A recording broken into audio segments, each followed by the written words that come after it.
ઘણા દિવસો પછી આજે ઘરનું જમવાનો મોકો મળ્યો ને પતિદેવ કહીને ગયા છે સ્પેશિયલ કે મારા માટે આજે ખીચડી ઢીલી ઢીલી અને વીરપુર જેવડું રસાવાળું શાક બનાવજો એટલે આપણે તો ભાઈ 2 બટેટા કટિંગ કર્યા અને એક નાની એવી ડુંગળી નાખી પછી કુકરમાં 2 મોટા ચમચા તેલ મૂક્યું તેલ આવી ગયું એટલે રાઈ જીરું લીમડો હિંગ બધું નાખીને સરસ મજાનો વઘાર કર્યો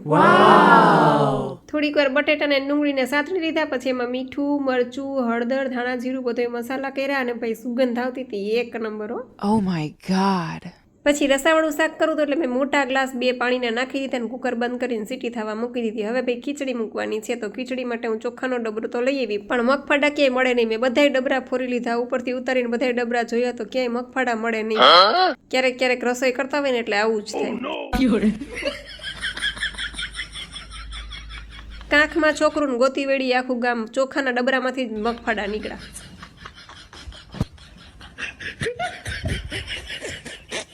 કાંઈ નહીં પછી એક ટોપડીમાં 2 કપ ચોખા નાખ્યા અને 2 મુઠ્ઠી મગફાડા નાખ્યા અને પછી એને સરસ મજાની 2 પાણીએ ધોઈ નાખી ધોવી તો પડે ને ધોયા વગર થોડી ખીચડી કરાવી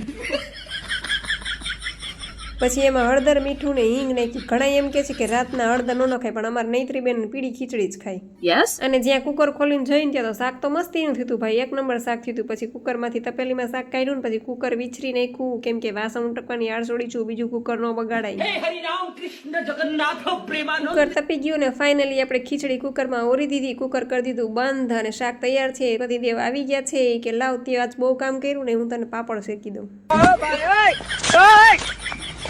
અને આ 2 માતાજીઓને મોકલી છાસ લેવા પણ જાતી નહોતી પણ માન ગયું પછી 2 જણી જમવાનું તૈયાર થઈ ગયું હતું નૈત્રીન પપ્પાને મેં કીધું હાલો બેહી જ જાવ ગરમા ગરમ તૈયાર છે છાસ આવી ગઈ એટલે આપણે છાસ પણ કાઢી લીધી અને નૈત્રીન પપ્પા બેહી ગયા થાળી ભરીને જમવા